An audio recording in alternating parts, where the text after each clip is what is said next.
Hello everyone, welcome to our YouTube channel. Quadratic equations हम कर रहे थे। एक्सरसाइज 4.1 का क्वेश्चन नंबर 2 करेंगे आज। Represent the following situations in form of a quadratic equation. आपको कुछ सिचुएशंस दी गई हैं, आपको इन्हें क्वाड्रेटिक इक्वेशंस की फॉर्म में रिप्रेजेंट करना है। The area of a rectangular plot, first part में गिवन है। Area of a rectangular plot is 528 meters square. Length of a plot in meters is 1 more than twice its breadth. We need to find length and breadth of plot. आपको एक rectangular plot given है और उसका area 528 metre square given है। आपसे क्या कहा जा रहा है, जो लेंथ है प्लॉट का वो 1 more than twice its breadth. अगर ब्रेड्थ का ट्वाइस कर दें, ट्वाइस मीन्स डबल कर दें और उसमें 1 ऐड कर दें, 1 मोर बोल रहे हैं ना, 1 प्लस कर दें तो प्लॉट का लेंथ आ जाता है। हमें लेंथ और ब्रेड्थ फाइंड करना है, तो हम क्या लेट कर लें, लेंथ को तो ब्रेड्थ का ट्वाइस करके 1 ऐड करने पर मिल रहा है, तो let breadth of plot x metre. Length क्या हो जाएगा, लेंथ हो जाएगा ब्रेड्थ का ट्वाइस और +1। आपको एरिया गिवन है, प्लॉट कैसा है, रेक्टेंगुलर, और रेक्टेंगुलर प्लॉट का जो एरिया होता है वो क्या होता है, L इंटू बी। 528 आपको गिवन है। L क्या है आपके पास, 2x + 1, और ब्रेड्थ क्या है, x आपने लेट करी है 528। आप इसको सॉल्व करिए, 2x² + x left hand side लेके जाइए 528 को। आपको ये क्या मिल गया, क्वाड्रेटिक इक्वेशन। तो हमने इसे रिप्रेजेंट कर दिया क्वाड्रेटिक इक्वेशन की फॉर्म में। अगर हम =0 ना पुट करें तो ये क्वाड्रेटिक पॉलिनोमियल है, =0 पुट करने पर क्वाड्रेटिक इक्वेशन बन गई। सेकंड है, देखिए इसी का सेकंड पार्ट है, the product of 2 consecutive positive integers is 306। We need to find the integers. आपको 2 कंसेक्यूटिव पॉजिटिव इंटीजर्स का प्रोडक्ट 306 दिया गया है, आपको इंटीजर्स फाइंड करने हैं। तो आप लेट कर लीजिए, लेट 1 इंटीजर को मैं x मान लूं, तो सेकंड क्या हो जाएगा, सेकंड इंटीजर हो जाएगा x + 1, क्योंकि हमें गिवन है ये इंटीजर्स कैसे हैं, कॉन्जिक्यूटिव हैं। ठीक है, तो हमारा सेकंड इंटीजर हो गया x + 1। अब इनका प्रोडक्ट क्या गिवन है हमें, इनका प्रोडक्ट हमें गिवन है 306। आप इसको सॉल्व करिए, x² + x, 306 को इधर ले आइए लेफ्ट हैंड साइड।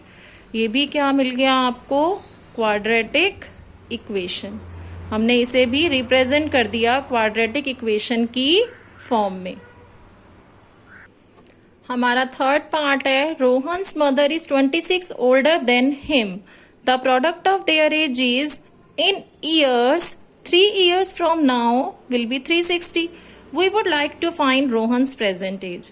रोहन की जो मदर है वो कितने साल बड़ी है रोहन से, 26 years, और उन दोनों की एजेस का जो प्रोडक्ट है फ्रॉम नाउ, अब से 3 साल बाद जो उनकी एजेस होगी उनका प्रोडक्ट 360 है। आपको रोहन का प्रेजेंट एज फाइंड करने को, we would like to find Rohan's present age. तो लेट रोहन्स प्रेजेंट एज क्या हो गई, x years लेट कर लीजिए। अगर रोहन का प्रेजेंट एज x years है तो रोहन की मदर का एज क्या होगा, x + 26 years बड़ी हैं। अब फ्रॉम नाउ, अब से 3 साल बाद, आफ्टर 3 years,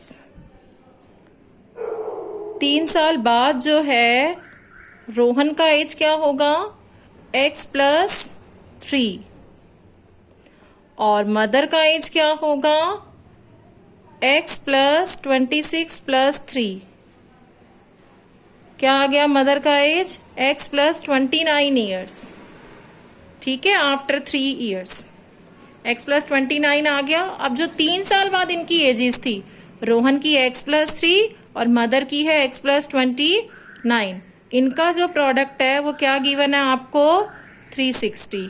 मल्टीप्लाई कीजिए, x को मल्टीप्लाई किया x प्लस 29 से प्लस 3, इसको मल्टीप्लाई किया x प्लस 29 से, क्या मिला आपको यहाँ x square plus 29x plus 3x plus 29 3 जा 87 माइनस 360 को आप लेफ्ट हैंड साइड ले जाइए, क्या मिला x square 29 plus 3 32x minus करिए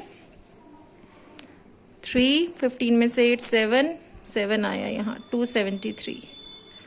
तो x square plus 32x minus 273, ये भी आपको क्या मिला क्वाड्रेटिक इक्वेशन। इसी में हमें इसको रिप्रेजेंट करना था। फोर्थ पार्ट है अ train travels a distance of 480 kilometre at a uniform speed. If speed had been 8 km per hour less, then it would have taken 3 hours more to cover the same distance. We need to find speed of train. आपसे बोला जा रहा है एक train जो है वो 480 kilometre का डिस्टेंस ट्रेवल करती है यूनिफॉर्म स्पीड से। Uniform speed means when equal distances in equal intervals of time. ठीक है, अगर ट्रेन इक्वल डिस्टेंसेस को कवर कर रही है इक्वल इंटरवल्स ऑफ टाइम में, तो इस ट्रेन का स्पीड कैसा है, यूनिफॉर्म स्पीड है, और ये यूनिफॉर्म स्पीड में दी गई है, और इसका डिस्टेंस हमें 480 किलोमीटर दिया गया है। इसका स्पीड हमें 8 किलोमीटर आवर से अगर लेस कर दिया जाए, इफ लिखे ना यहाँ, अगर इसका स्पीड 8 किलोमीटर पर आवर से लेस कर दिया जाए तो इसको ज्यादा समय लगेगा सेम डिस्टेंस को कवर करने में, और कितना ज्यादा लगेगा 3 आवर्स मोर, 3 घंटे ज्यादा लगेंगे। Clear, we need to find speed of train. Distance given है हमें 480, और आप स्पीड लेट कर लीजिए इसकी x kilometre per our, train का स्पीड। ठीक है, लेकिन अब स्पीड जो स्लो हुई है वो 8 किलोमीटर पर आवर से स्लो हुई है। ठीक है, तो न्यू स्पीड क्या है, x minus 8 kilometre per hour. आप जानते हैं speed is equal to distance upon time, और हमें 3 आवर्स मोर बोला गया, टाइम की बात की जा रही है, तो टाइम कैसे फाइंड करेंगे, इसी फॉर्मूले से, डिस्टेंस अपॉन स्पीड। अगर ट्रेन का स्पीड 8 किलोमीटर पर आवर से लेस हो रहा है तभी टाइम ज्यादा लग रहा है, तो डिस्टेंस जब हमारा 480 है और स्पीड जब हमारा x माइनस 8 हुआ है तब ज्यादा टाइम लग रहा है। और जब हमारा स्पीड क्या है, x है, ये टाइम आएगा कब, जब स्पीड हमारी x किलोमीटर पर आवर है और डिस्टेंस कवर करना है 480, और ये टाइम कब आएगा, जब स्पीड हमारी 8 किलोमीटर पर आवर से लेस हो गई है और डिस्टेंस भी क्या है 480। इनका डिफरेंस क्या दिया गया हमें, इसमें 3 आवर्स ज्यादा लगते हैं, ये जो टाइम है ये 3 आवर्स मोर है, तो इनका डिफरेंस क्या आएगा 3। ये हमने इक्वेशन बनाई। अब आप एलसीएम लीजिए और सॉल्व करिए। यहाँ आया 480x माइनस 480x, 480 को आप मल्टीप्लाई करिए x माइनस 8 से, यहाँ मिला हमें 480x माइनस 480 को मल्टीप्लाई किया x से, तो इधर 480x प्लस 480 इंटू 8, यहाँ आया x square minus 8x। Cross multiply कीजिए, ये तो कैंसिल हो गए प्लस माइनस, यहाँ आया 480 मल्टीप्लाई 8, और इधर मिला 3 मल्टीप्लाई हो रहा है एक्स स्क्वायर माइनस 8x से। ध्यान से देखो तो जो 480 है वो मल्टीपल है 3 का, तो हम 3 यहाँ डिनोमिनेटर में ले आए और डिवाइड कर देते हैं, एक्स स्क्वायर माइनस 8x, यहाँ मिला हमें 160 मिल गया। अब 160 इंटू 8 करें तो 1280 मिलता है, यहाँ एक्स स्क्वायर माइनस 8x, इस 1280 को भी हम जब राइट हैंड साइड लेके आएंगे तो माइनस में आ जाएगा। ये हमें क्या मिला, ये हमें मिला है क्वाड्रेटिक इक्वेशन की फॉर्म में। हमें इसी में इसको रिप्रेजेंट करना था इन सिचुएशंस को। क्लियर, अगर आपको मेरे वीडियोस अच्छे लगते हैं तो प्लीज़ लाइक एंड सब्सक्राइब करें। Thank you for watching my video.